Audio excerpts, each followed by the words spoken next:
Everyone, कैसे हैं आप सभी। Welcome back to my YouTube channel. तो जैसे कि हम लोग एनक्लेस सौंदर्य का थियरी क्लासेस पढ़ रहे हैं, तो उसके नोट मतलब वो बुक बहुत टफ़ है, तो उसका ईजी नोट्स बना करके मैं यहाँ पे आप लोगों के सामने लाई हूँ। और आई होप आप लोगों को बहुत अच्छा लगेगा नोट्स मेरा। और अगर अच्छा लगता है तो चैनल को सब्सक्राइब, क्लास को लाइक करिए और मुझे सपोर्ट करिए। कमेंट बॉक्स में फीडबैक देना ना भूले कि नोट्स कैसा लगा आप लोगों को। मैं एनक्लेस का बुक्स एडिशन नंबर 4, 6 और 9 को ऐड करके ये नोट्स बनाई हूँ, क्योंकि एनक्लेस अगर हम पढ़ने बैठेंगे तो बहुत टफ होता है, फिर उसकी वर्ड्स भी बहुत टफ है। तो मैं उसको जितना हमारा इम्पोर्टेंट है मैं सारा इकट्ठा करके नोट्स बनाई हूँ।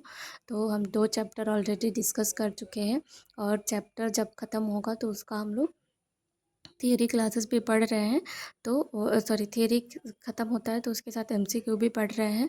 तो 2 क्लासेस हमने ख़त्म कर लिए हैं। तो अभी आज की क्लास में हम तीसरा क्लास पढ़ेंगे, चैप्टर नंबर 9। उसका क्या नाम है, एसिड बेस बैलेंस। ठीक है, एसिड बेस बैलेंस क्या होता है, ये चैप्टर नंबर 9 है आपका। ठीक है, चलिए हम देखते हैं फटाफट बिना टाइम वेस्ट किए।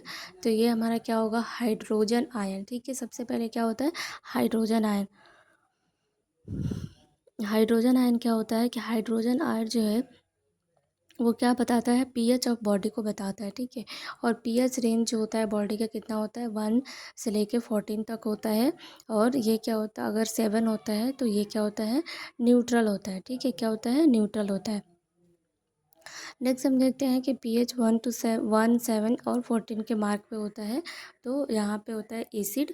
फर्स्ट अगर एक पे होता है 7 से नीचे होगा, 7 से कम होगा तो एसिडिक होगा पीएच, और 7 पे होगा तो न्यूट्रल होगा, और 14 पे होगा तो क्या होगा, एल्केलाइन होगा। ठीक है, क्लियर है सबको। फिर नेक्स्ट देखते हैं एसिड। एसिड क्या होता है, कंटेन हाइड्रोजन आयन। एसिड जो है वो हाइड्रोजन आयन कंटेन करता है। और एसिडाइड हाइड्रोजन, और क्या होता है, ये हाइड्रोजन आयन कंटेन करता है, इसलिए ये क्या होता है, हाइड्रोजन डोनर होता है। ठीक है, इसलिए इसके पास हाइड्रोजन होता है तो ये क्या होता है, हाइड्रोजन डोनर होता है। ठीक है, अब क्या देखते हैं, तीसरा है हमारा बेस और एल्कलाइन। ठीक है, तो बेस और एल्कलाइन में क्या देखेंगे हम कि कंटेन नो हाइड्रोजन आयन। ठीक है, एल्कलाइन और बेस में जो होता है वो क्या होता है कि इसमें हाइड्रोजन आयन नहीं कंटेन करता है, नहीं होता है। फिर बेस और हाइड्रोजन एक्सेप्टर, मतलब एसिड बेस, एसिड क्या देता है कि हाइड्रोजन डोनर होता है, और एल्कलाइन जो है हाइड्रोजन एक्सेप्टर होता है, वो एक्सेप्ट करता है अपने अंदर। ठीक है, नॉर्मल सीरम बाइकार्बोनेट कितना होता है हमारा, वो होता है 22 से 27 मिली इक्विवेलेंट पर लीटर। ठीक है, अब यहाँ पे नोट्स डाल के नोट्स डाला है मैंने, देख लीजिएगा कि कार्बन डाइऑक्साइड जो होता है वो एसिड होता है, और हाइड्रोजन आयन होता है। और CO2 अगर इंक्रीज होगा बॉडी में तो क्या कॉज करेगा, एसिड कॉज करेगा। ठीक है, और CO2 रिलीज होगा बॉडी से तो एल्कलोसिस कॉज करेगा। ठीक है, ये आप नोट डाल के लिख लेना। फिर हम देखते हैं कि यहाँ पे दूसरा होता है, वहाँ पे हम लोग पहला पढ़े थे हाइड्रोजन आयन के बारे में। दूसरा हमारा सिस्टम है regulatory system for hydrogen concentration. ठीक है, ऑफ ब्लड इन ब्लड। ठीक है, रेस्पिरेटरी सिस्टम ऑर्गन जो respiratory system for hydrogen concentration in blood में क्या होगा कि एक होता है हमारा बफर सिस्टम, और हम आगे देखेंगे। ठीक है, तो यहाँ पे पहले बफर सिस्टम देखते हैं। ये क्या होता है, फास्टेस्ट एक्टिंग रेगुलेटरी सिस्टम होता है। ठीक है, बफर सिस्टम में क्या होता है, ब्लड में बफर सिस्टम में जो होता है वो फास्टेस्ट एक्टिंग रेगुलेटरी सिस्टम होता है ब्लड का। ठीक है, पहला हमारा हो गया बफर सिस्टम का पहला देखेंगे, वो हमारा हो गया हीमोग्लोबिन सिस्टम। इसमें क्या होता है, आरबीसी कंटेन एचबी। ठीक है, आरबीसी क्या कंटेन करता है, हीमोग्लोबिन कंटेन करता है।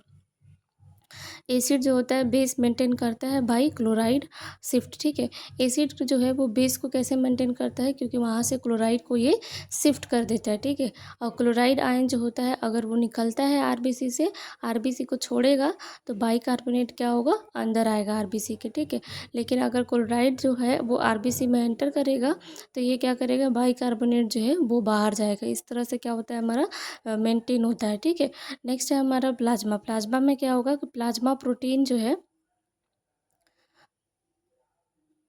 प्लाज्मा प्रोटीन जो है ये हमारा इसके पास एक एबिलिटी होती है किस चीज़ के लिए, have to attract the release hydrogen as body need, ठीक है। ये इसके पास एक प्लाज्मा प्रोटीन के पास एक एबिलिटी होती है कि ये क्या करता है कि अट्रैक्ट करता है किसको, जो रिलीज होता है हाइड्रोजन, हाइड्रोजन उसको अपने बॉडी की तरफ से क्या, बॉडी की तरफ क्या करती है, अट्रैक्ट करती है अगर बॉडी को नीड है तो, ठीक है। नेक्स्ट है हमारा कार्बोनिक एसिड बाइकार्बोनेट, ठीक है, जिसे HCO3 कहते हैं, ठीक है। तो सिस्टम इसमें क्या होता है कि नॉर्मल होता है इन बॉडी में कितना होता है 20 पार्ट्स बाइकार्बोनेट और बेस का 1 पार्ट H2CO3 एसिड होता है, ठीक है। BH कितना होता है 7 टू फॉर pH के लिए 7.35 टू 7.45, ठीक है। कार्बोनिक एसिड कंसंट्रेशन जो होता है वो कंट्रोल होता है किसके द्वारा, ये एक्सक्रीशन होता है CO2 का किसके द्वारा, लंग्स के द्वारा। इसलिए कार्बोनिक एसिड जो है, कार्बोनिक एसिड का कंसंट्रेशन लंग्स के द्वारा कंट्रोल होता है, ठीक है। एक्सक्रीट करता है CO2 को लंग्स के द्वारा, ठीक है। इसलिए बाइकार्बोनेट जो है HCO3 कंसंट्रेशन जो है कंट्रोल करता है बाई किडनी के द्वारा। आप पूछे बाइकार्बोनेट का कंसंट्रेशन कौन कंट्रोल करता है, तो ये किडनी के द्वारा कंट्रोल होता है, ठीक है। नेक्स्ट हमारा है 4th नंबर की phosphate buffer system. Phosphate buffer system में क्या होता है कि फॉस्फोट सिस्टम जो है present in cell fluid body act like base of the body, ठीक है। ये जो होता है ये एक्ट करता है कैसे, बॉडी के act like a base of body के जैसे एक्ट करता है, ठीक है। तो ये हमारा हो गया रेगुलेटरी सिस्टम। नेक्स्ट हम पढ़ते हैं, ये चैप्टर थोड़ा लेंथी है तो ये 2 पार्ट में मैं ख़त्म करने की कोशिश करूँगी। बहुत ज़्यादा लंबा वीडियो नहीं बनाना है क्योंकि उतना लंबा वीडियो कोई देखता भी नहीं है, पढ़ता भी नहीं है। आपको बस नोट चाहिए तो मैं शॉर्ट वीडियो में नोट्स प्रोवाइड करूँगी, ठीक है। तो यहाँ पे क्या होता है कि फॉस्फोट जो है वो क्या करता है, बेस रेगुलेट करता है। तो बेस में क्या होगा कि इसमें जब एसिड बढ़ेगा तो फॉस्फेट भी बढ़ेगा, जब एसिड कम होगा तो फॉस्फेट भी कम होगा, ठीक है। नेक्स्ट है हमारा लंग्स। लंग्स में क्या होगा, एसिडोसिस। एसिडोसिस में अगर हम देखें तो अब हम देखते हैं कि एसिडोसिस क्या होता है, ठीक है। लंग्स में एसिडोसिस में क्या होता है, एसिडोसिस में क्या होगा कि पीएच जब डिक्रीज होता है 7.35, पीएच का रेंज होता है 7.35 टू 7.45, ठीक है। ये जब पीएच कम होगा तो हाइड्रोजन आयन क्या होगा, इंक्रीज होगा, ठीक है। और हाइड्रोजन आयन इंक्रीज होगा, PCO2 कितना होगा, 45 से ज़्यादा होगा, ठीक है। तो ये हमारा हो गया एसिडोसिस में ये होता है। कार्बन डाइऑक्साइड अगर इंक्रीज होता है तो CO2 जो है एसिड बनता है, ठीक है। ये हमेशा याद रखना कि जब भी CO2 बढ़ेगा तो वो हमेशा एसिड होता है। तो रेस्पिरेटरी रेट और डेप्थ जो है इंक्रीज होता है किसमें, इन अटेम्प्ट टू एक्सहेल एसिड, ठीक है। किसमें होता है, डेप्थ इंक्रीज होता है अटेम्प्ट टू एक्सहेल एसिड, जब एक्सहेल करते हैं तो उसमें, ठीक है। एल्कलोसिस में क्या होता है कि पीएच इंक्रीज होगा किससे, 7.345 से, ठीक है। और तो हाइड्रोजन आयन जो है वो डिक्रीज होगा, तो इसमें CO2 जो है वो डिक्रीज हो रहा है। PCO2 जो है 35 से कम होगा, मतलब 35 से कम होगा, ठीक है। रेस्पिरेटरी रेट और डेप्थ जो है डिक्रीज होता है किसमें, अटेम्प्ट टू इंक्रीज एसिड, ठीक है। इसमें क्या था, एसिड बाहर निकल रहा था तो, और इसमें क्या है कि इंक्रीज हो रहा है, बॉडी में इंक्रीज हो रहा है तो, ठीक है। नेक्स्ट हम एक नोट डाल के लिख लेना क्योंकि नॉर्सिट सॉरी एनक्लेक्स में जो है वो नोट डाल डाल के पॉइंट लिखे हुए हैं। तो यहाँ पे क्या होगा आपका कि monitor the client respiratory status closely in the acidosis and the respiratory rate और एंड डेप्थ, ठीक है। अगर पेशेंट जो है रेस्पिरेटरी स्टेटस अगर क्लाइंट जो है वो रेस्पिरेटरी स्टेटस नोट करेंगे जब भी पेशेंट को क्या है कि एसिडोसिस में है तो, ठीक है। और डेप्थ और रेट इंक्रीज चेक करेंगे रेस्पिरेशन का, ठीक है। फिर है हमारा इन एल्कलोसिस। एल्कलोसिस में क्या होगा, रेस्पिरेटरी रेट और डेप्थ डिक्रीज होगा और CO2 क्या होगा हमारे बॉडी में रिटेन होता है और न्यूट्रलाइज होता है। तो ये क्या करता है, decrease the strength of excess bicarbonate, और ये क्या करता है, बाइकार्बोनेट जो ज़्यादा होता है उसकी स्ट्रेंथ को कम कर देता है, ठीक है, एल्कलोसिस में। नेक्स्ट हम देखेंगे किडनी।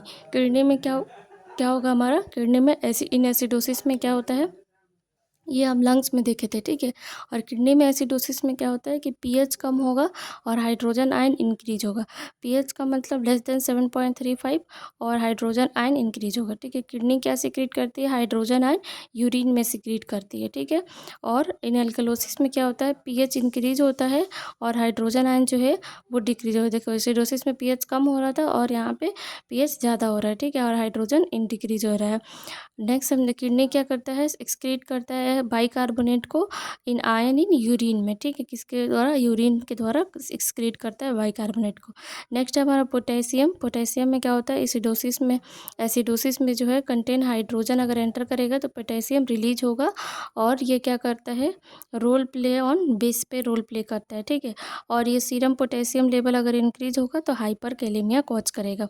और एल्कलोसिस में क्या होगा? पोटेशियम एंटर करते हैं तो हाइड्रोजन आयन रिलीज करते हैं। यहाँ पे हाइड्रोजन एंटर कर रहा था, पोटेशियम बाहर निकलता है। एल्कलोसिस में पोटेशियम अंदर जा रहा है, हाइड्रोजन बाहर निकल रहा है। सीरम पोटेशियम लेवल अगर डिक्रीज होगा तो क्या होगा? हमारा हाइपोकैलेमिया होगा।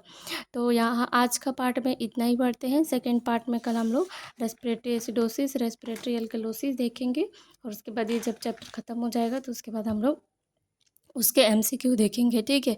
संदर्भ के ज़्यादा क्वेश्चंस नहीं दिए हैं, 10 12 15 क्वेश्चंस एक चैप्टर में दिए हैं, तो वो हम लोग एक क्लास में, ज़्यादा टाइम नहीं लगता, एक क्लास में ही ख़त्म कर देंगे। अगर आप लोगों को मेरी नोट्स अच्छी लगती हो तो चैनल को सब्सक्राइब करें, ज़्यादा से ज़्यादा सपोर्ट करें।